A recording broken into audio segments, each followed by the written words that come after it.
Hello students, स्वागत है आपका आईसीटी वर्चुअल क्लासेस में। मैं हूं कविता, आपकी बायो टीचर। उम्मीद करती हूं आप सभी अच्छे होंगे और स्वस्थ होंगे। तो क्लास हम कंटिन्यू करेंगे अपना chapter number 1, that is reproduction in organism. हम यहाँ पे बेसिक इंट्रो देख रहे थे रिप्रोडक्शन का, जिसमें हमने एसेक्सुअल रिप्रोडक्शन के टाइप्स यहाँ पे देखे थे। तो आज जो हमारा टॉपिक है उससे आगे का टॉपिक हम कंटिन्यू करेंगे। उससे पहले क्विक रिविजन कर लेंगे अभी तक हमने इस चैप्टर में क्या पढ़ा है। तो आइए स्टार्ट करते हैं।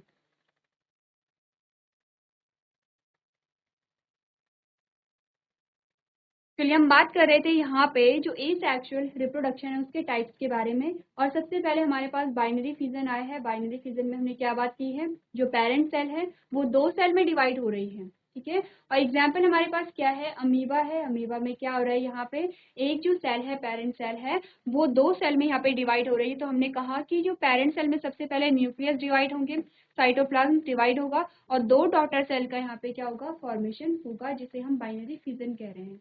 इसी प्रकार से हम मल्टीपल फिजन भी यहाँ पे देखेंगे।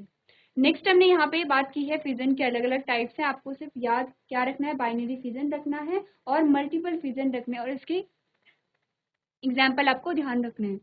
नेक्स्ट हमारे पास आता है फ्रेगमेंटेशन, जिसे हम विखंडन कहते हैं। तो क्या हो रहा है फ्रेगमेंटेशन में, जो पेरेंट बॉडी है वो 2 पार्ट में डिवाइड हो जा रही है और उसी से नए ऑर्गेनिज्म का फॉर्मेशन हो जा रहा है। तो एग्जाम्पल हमारे पास क्या है, स्पाइरोगायरा है, और स्पाइरोगायरा क्या है, एक एल्गी है, एक शैवाल है, ठीक है। तो शैवाल में क्या हुआ कि जो पेरेंट बॉडी थी, जैसे कि आप यहाँ पे इमेज में देख सकते हैं, यहाँ पे जो स्पाइरोगायरा की पेरेंट बॉडी थी 2 पार्ट में डिवाइड हुई और यहाँ पे 2 स्पाइरोगायरा का फॉर्मेशन हो गया है। सिंपल सा है, इसमें कोई भी जो टफ मैकेनिज्म नहीं लग रहा है। इसके बाद हमने बात की थी यहाँ पे रीजनरेशन के बारे में। अब रीजनरेशन में क्या होगा, हमने कहा कि रीजनरेशन में जो पेरेंट बॉडी होती है, जो जनक कोशिका है, या फिर जो दो जनक कोशिका में क्या होगा, वो 2 भाग में विभाजित हो जाएगी। जो पेरेंट बॉडी है वो 2 पार्ट में डिवाइड हो गई है। तो अब वहां पे जो खोए हुए अंग है, अंगों का क्या मतलब है, जैसे कि हमने कहा ये प्लेनेरिया है। अब प्लेनेरिया में क्या हुआ कि एक ये जो 2 पार्ट में डिवाइड हो गया, हेड अलग हो गया है, टेल वाला पोर्शन अलग हो गया है।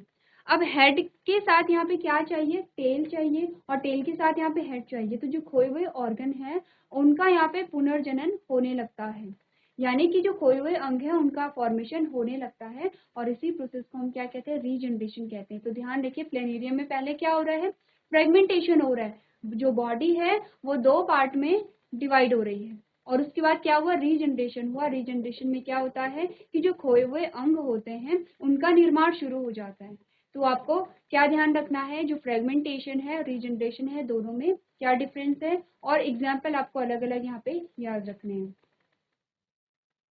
इसके बाद हमने बात की है बर्डिंग की, और हमने कहा है कि बर्डिंग किस में पाया जा रहा है, हाइड्रा में पाया जाता है, ईस्ट में पाया जाता है।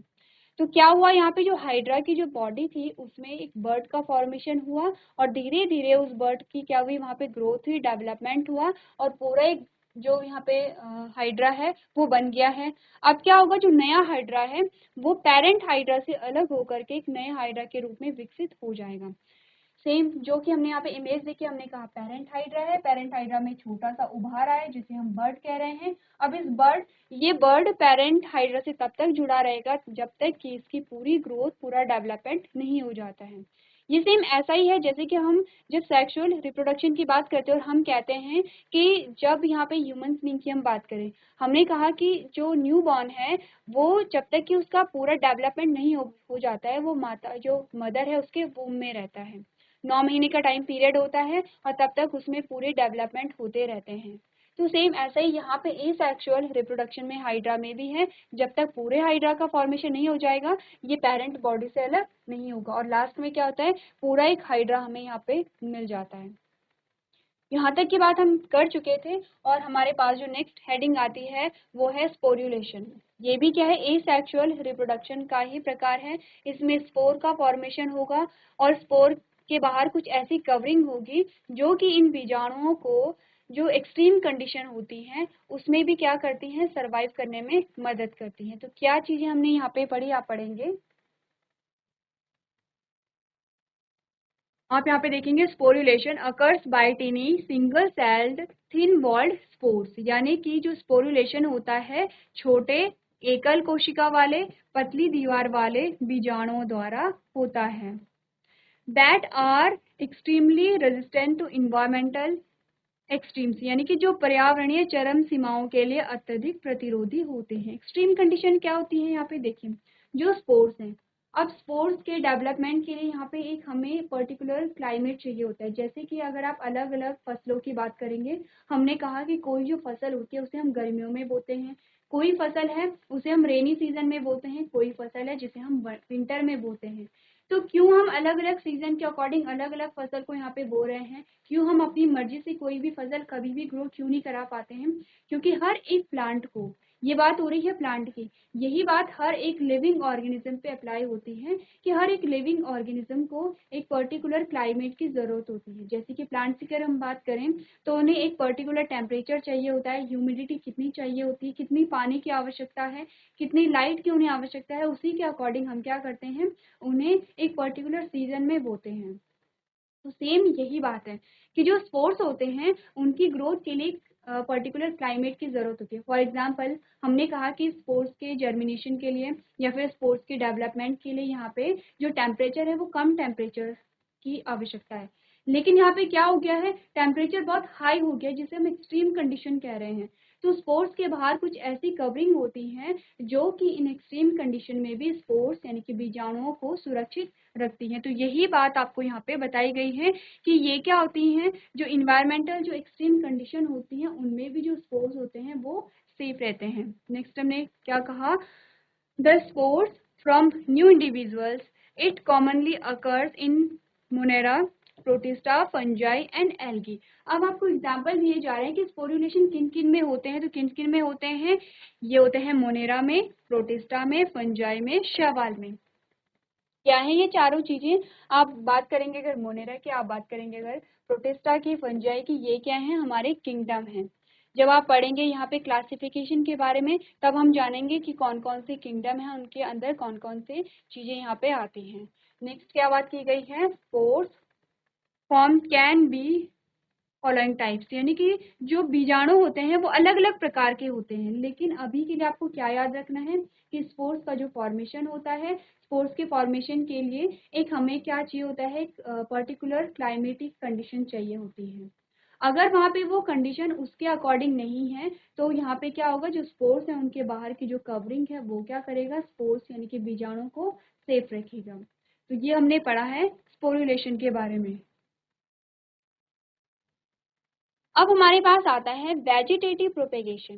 वेजिटेटिव प्रोपेगेशन भी क्या है, यहाँ पे जो एसेक्सुअल रिप्रोडक्शन है उसी का प्रकार है। अभी तक हम जो भी चीजें पढ़ रहे हैं, हमने चाहे फ्रेगमेंटेशन पढ़ा है, रीजनरेशन पढ़ा है, स्पोरुलेशन पढ़ा है, बाइनरी फिजन पढ़ा है, चाहे हमने जितने भी टाइप्स पढ़े हैं वो सारे किसके हैं, एसेक्सुअल रिप्रोडक्शन के ही टाइप हैं। वेजिटेटिव रिप्रोडक्शन भी क्या है, एसेक्सुअल रिप्रोडक्शन का ही टाइप है। क्या होता है वेजिटेटिव रिप्रोडक्शन में, इसमें जो प्लांट बॉडी है, प्लांट बॉडी के किसी भी भाग से नए प्लांट का फॉर्मेशन हो जाता है। हमारे पास एक पौधा है, अब हमने पौधे को क्या किया, हमने पौधे की टहनी काटी और उसे हमने मिट्टी में लगा दिया है और हमने क्या देखा, उसी टहनी से पूरे एक प्लांट का फॉर्मेशन हो जाता है। एग्जाम्पल क्या है इसका, जो हम अपने घरों में करते हैं, गुलाब का पौधा, हम गुलाब की टहनी लगाते हैं। इसी प्रकार से एक और एग्जाम्पल हमारे पास आता है आलू, हम क्या करते हैं, आलू निकाला हमने, अब आलू में कुछ ग्रीन ग्रीन स्ट्रक्चर निकलते हैं, जब हमने काफी टाइम तक उसे रखते हैं तो कुछ ग्रीन स्ट्रक्चर निकलते हैं। सामान्य भाषा में हम कह देते हैं कि ये आलू की क्या है, आंख है, लेकिन हम उसे क्या कहते हैं, वो क्या होती है, आलू की बर्ड होती है।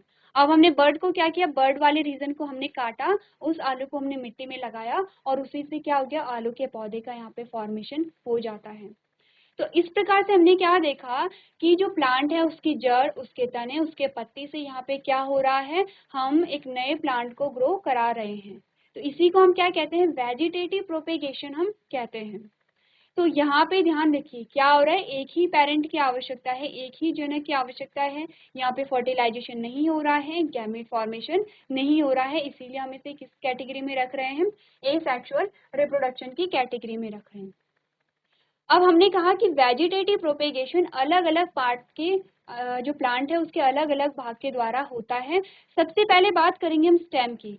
हम देखेंगे ऐसे कौन कौन से प्लांट हैं जिनके स्टेम यानी कि तने के द्वारा यहाँ पे वेजिटेटिव प्रोपेगेशन होता है और तने से ही नए प्लांट का फॉर्मेशन होता है। तो हमारे पास सबसे पहले हम बात करेंगे अंडरग्राउंड स्टेम की। अंडरग्राउंड का क्या मतलब है कि जो ग्राउंड से नीचे होते हैं, जो हमारी धरती होती है, जो भूमि होती है, भूमि से नीचे जो तने होते हैं, हम सबसे पहले उनके बारे में बात करेंगे। तो अभी तक आपने क्या पढ़ा था? आपने यही पढ़ा था कि जो तने होते हैं, अगर आपने छोटी क्लासेस में जब भी प्लांट को आइडेंटिफाई किया होगा और आपने कहा होगा कि प्लांट्स के जो पार्ट होते हैं वो कौन कौन से होते हैं, तो जब हम बहुत छोटे थे तो हम कहते थे कि जो मिट्टी से नीचे वाला पोर्शन होता है उसे हम जड़ कहते हैं, मिट्टी से ऊपर वाला जो पोर्शन है उसे हम तना कह रहे हैं, उसमें जो छोटे छोटे स्ट्रक्चर होते हैं उसे हम पत्तियां कहते हैं, कलरफुल जो स्ट्रक्चर होता है उसे हम फूल कहते हैं। तो इस प्रकार से हम क्या करते हैं, प्लांट के अलग अलग पार्ट को आइडेंटिफाई करते हैं। लेकिन आप आगे जानेंगे और आपने पढ़ा भी है कि क्या होता है, जो स्टेम, जो तना होता है, कुछ कुछ पौधों में जो तना है वो मिट्टी के नीचे भी रहता है, जिसे हम क्या कह रहे हैं, अंडरग्राउंड स्टेम कह रहे हैं। तो अंडरग्राउंड स्टेम हमारे पास बहुत अलग अलग प्रकार के आते हैं, जिसमें सबसे पहला आता है ट्यूबर। सबसे पहले हम बात करेंगे ट्यूबर। अब ट्यूबर के एग्जाम्पल में हमारे पास क्या आएगा, आलू आएगा, पोटैटो आएगा। आलू में क्या होता है, सिंपली ये हमारे पास क्या है, आलू है। अब आलू में जब हम आलू को काफी दिन तक अपने घर में रखते हैं तो हम क्या देखते हैं, यहाँ पे कुछ इस प्रकार से ग्रीन स्ट्रक्चर बन जाते हैं, कुछ ग्रीन स्ट्रक्चर यहाँ पे बन जाते हैं। तो इसे हम क्या कहते हैं, इसी को ही हम कहते हैं बर्ड। इसी को ही हम क्या कहते हैं, बर्ड कहते हैं। और इसी बर्ड को फिर हमने काट के क्या किया, जब हमने मिट्टी में लगाया तो उसी से एक नए आलू के पौधे का फॉर्मेशन हो जाता है।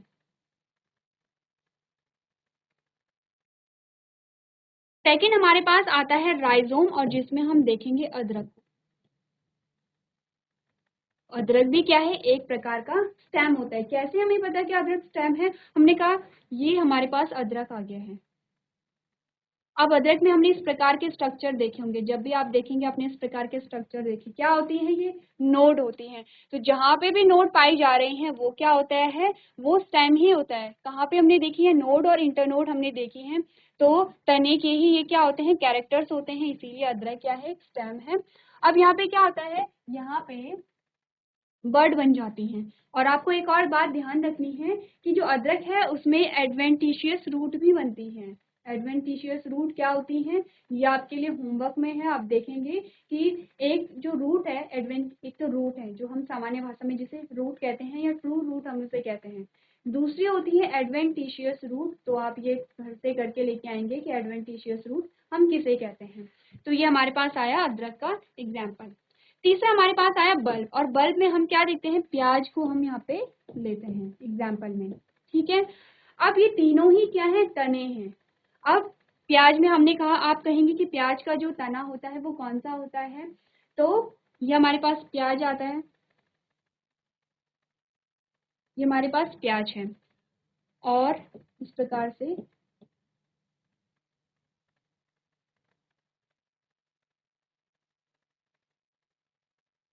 ये इस प्रकार का डिस्क आपने व्हाइट कलर में देखा होगा, और यहाँ पे इस प्रकार का आपने देखा होगा। तो ये क्या होती हैं, ये तो है लीफ, जो प्याज हम खाते हैं, जो अनियन जिसे हम अपने भोजन में यूज करते हैं, वो तो क्या होती है, पत्तियां होती है, फ्लैशी लीफ होती हैं, ठीक है। जो ये व्हाइट वाला पोर्शन आपको दिखाई दे रहा है, ये क्या होता है, स्टेम होता है। और नीचे ये क्या होती है, रूट्स होती हैं। तो हमने क्या बात की है, यहाँ पे स्टेम के द्वारा ही क्या हो रहा है, पूरे प्लांट का फॉर्मेशन हो रहा है। तो हमने क्या कहा, अलग अलग एग्जाम्पल आपने देखे कि किस प्रकार से स्टेम यानी कि तने के द्वारा नए पौधे का फॉर्मेशन यहाँ पे हो रहा है, और एक ही पेरेंट यहाँ पे क्या है, शामिल है। तो आप क्या करेंगे, इन एग्जाम्पल को नोट भी करेंगे और इन्हें समझेंगे भी।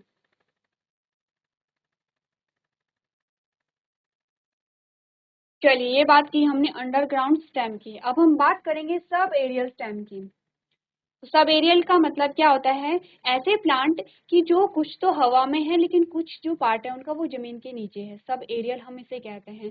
तो सब एरियल में सबसे पहले हमारे पास आएगा ऑफसेट, जिसे कि वाटर हाइसेंस हमने कहते हैं। क्या होता है, देखिए ये प्लांट है, ये इसकी रूट्स हैं। अब यहाँ पे क्या होता है, ये जो पोर्शन है ये पोर्शन आगे बढ़ता चला जाता है, ये आगे को बढ़ता चला जाएगा और यहाँ पे क्या होगा, बीच वाले पोर्शन से फिर से रूट निकल आई है, ऊपर ये जो है लीफ बना, लीफ का फॉर्मेशन यहाँ पे हो गया है और इसी प्रकार से ये जो प्लांट है ये आगे ग्रो कर रहा है। देखिए क्या हो गया यहाँ पे, ये प्लांट है, ये इसकी रूट थी।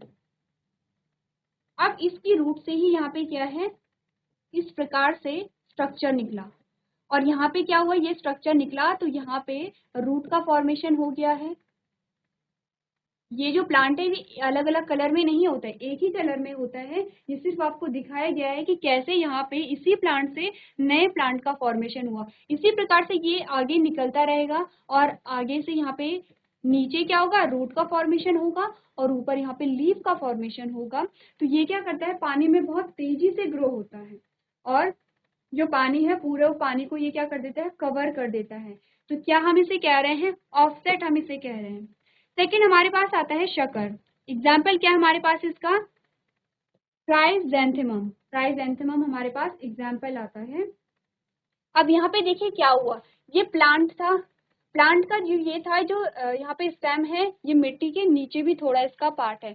तो मिट्टी के नीचे से यहाँ पे क्या होता है, नए जो प्लांट है उसका फॉर्मेशन हो जाता है। क्या बात की है कि ये जो प्लांट है इसका जो स्टेम वाला पोर्शन है थोड़ा मिट्टी से नीचे भी था और मिट्टी के नीचे से यहाँ पे क्या होता है, नए पौधे का फॉर्मेशन हो जाता है, नया जो पौधा है वो ग्रो होने लगता है। तो देखने में ऐसा लगेगा, अगर हम बाहर से देखें तो देखने में ऐसा लगेगा ये अलग पौधा है, ये अलग पौधा है, ये अलग पौधा है, लेकिन क्या हो रहा है, एक ही पौधे से अलग अलग पौधे वहाँ पे बन रहे हैं। इसी प्रकार से क्या करते हैं, ये अपनी ग्रोथ करते हैं। तीसरा प्रकार का हमारे पास आता है रनर, जो कि आपने देखा होगा, इन्हें हम क्या कहते हैं, दूब घास हम कहते हैं, आपने देखा होगा। तो दूब घास का जो डेवलपमेंट होता है वो कुछ ऑफसेट जैसा ही होता है, लेकिन डिफरेंस क्या है दोनों में, देखिए डिफरेंस क्या है। सबसे पहले तो ये वाटर प्लांट है, पानी में पाया जाता है ये, और ये टेरेस्ट्रियल है, यानी कि ये क्या है, स्थलीय पौधा है, स्थल में पाया जाता है। ठीक है। दूसरा यहाँ पे क्या होता है कि जब यहाँ पे ये ग्रो करते हैं आगे तो ये क्या होते हैं, मोटे होते हैं। आप देख रहे हैं यहाँ पे भी आपने देखा, यहाँ पे भी आपने देखा, ये जो ऑफसेट होते हैं ये क्या होते हैं, थिक होते हैं, मोटे होते हैं। वहीं अगर आप रनर की बात करोगे तो ये बहुत पतले होते हैं, इस प्रकार से ये बहुत पतले होते हैं। और पहला डिफरेंस आपको पता है कि एक वाटर है, वाटर प्लांट है और एक टेरेस्ट्रियल प्लांट है। तो आपने क्या क्या चीजें अभी तक पढ़ी हैं, आपने अंडरग्राउंड स्टेम के बारे में पढ़ा है, सब एरियल आपने प्लांट के बारे में, सब एरियल स्टेम के बारे में आपने पढ़ा है कि किस प्रकार से यहाँ पे क्या होता है, वेजिटेटिव रिप्रोडक्शन है। अभी तक यहाँ पे वेजिटेटिव रिप्रोडक्शन के ही बारे में बात कर रहे हैं और हम स्टेम के बारे में ही बात कर रहे हैं। अभी तक क्या हो रहा है, स्टेम के द्वारा ही हम देख रहे हैं कि कैसे नए जो पौधे हैं वो ग्रो होते हैं। अब नेक्स्ट हमारे पास आते हैं एरियल स्टेम। क्या है, पहले तो भूमिगत तने थे, जिससे हम क्या कह रहे थे, हम कह रहे थे सब एरियल जो प्लांट होते हैं सब एरियल स्टेम होते हैं। सब एरियल में क्या था, सब एरियल में हमारे पास ये सारे एग्जाम्पल आए हैं। यहाँ पे क्या था कि जो स्टेम है, जो तना है, उसका कुछ भाग ऊपर है मिट्टी के ऊपर और कुछ भाग नीचे है, जिसे हम क्या कह रहे हैं, अर्धवायवीय कह रहे हैं। इससे पहले हमारे पास क्या आया था, इससे पहले हमारे पास आया था अंडरग्राउंड स्टेम, यानी कि भूमिगत तने। भूमिगत तने कहाँ होंगे, भूमि के अंदर होंगे। सब एरियल जो तने हैं, अर्धवायवीय जो तने हैं, वो क्या होंगे, आधे मिट्टी के नीचे आधे मिट्टी से बाहर होंगे। और लास्ट जो हमारे पास स्टेम आया है वो है एरियल, यानी कि वायवीय तने जिन्हें हम कहते हैं, यानी ये तने पूरी रूप से क्या होते हैं, मिट्टी के ऊपर होते हैं। एग्जाम्पल में हमारे पास शुगर केन है, गन्ना है। आपने देखा होगा ये जो यहाँ पे जो नए ब्रांचेस निकल रही हैं उन्हीं को कट करके हम क्या करते हैं, मिट्टी में बोते हैं और उन्हीं से नए गन्ने का फॉर्मेशन हो जाता है। तो अगर आपके पास आया कि किस प्रकार से तने से वेजिटेटिव रिप्रोडक्शन होता है, या एग्जाम्पल बताइए कि किन प्लांट में तने के द्वारा वेजिटेटिव रिप्रोडक्शन होता है या वेजिटेटिव प्रोपेगेशन होता है, तो बहुत सारे एग्जाम्पल आपके पास आते हैं।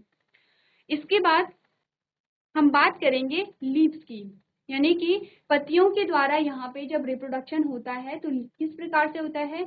तो आपने ये जो एग्जाम्पल है आपको बहुत कम यहाँ पे देखने को मिलता है। तो ब्रायोफाइलम हमारे पास यहाँ पे एग्जाम्पल आता है, ये जो लीफ है ये ब्रायोफाइलम की लीफ है और ये जो आपको दिखाई दे रहे हैं इन्हीं से यहाँ पे क्या होगा, नए पौधे का फॉर्मेशन होगा। जितने भी आपको ये पार्ट दिखाए जा रहे हैं उतने ही यहाँ पे क्या होगा, प्लांट का फॉर्मेशन होगा।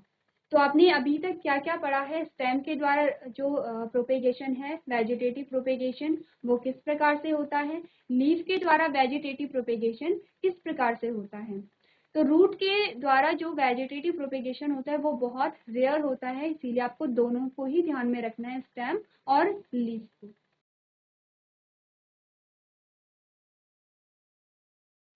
चलिए, तो ये हमने पढ़ा है एसेक्सुअल रिप्रोडक्शन के बारे में। अब हमारे पास जो नेक्स्ट हेडिंग आती है वो है सेक्सुअल रिप्रोडक्शन के बारे में। तो हम डिटेल में नहीं जाएंगे, जल्दी से अपने टॉपिक को कवर करेंगे। आपको ये पता है कि सेक्सुअल रिप्रोडक्शन क्या होता है, जब मेल और फीमेल गैमेट का फ्यूजन होता है तो उसके द्वारा जो नया इंडिविजुअल फॉर्म होगा उसी प्रोसेस को हम क्या कहते हैं, सेक्सुअल रिप्रोडक्शन कहते हैं। ये आप सभी को अच्छे से पता है, हमने काफ़ी बार इस डेफिनेशन को यहाँ पे क्या किया है, डिस्कस किया है।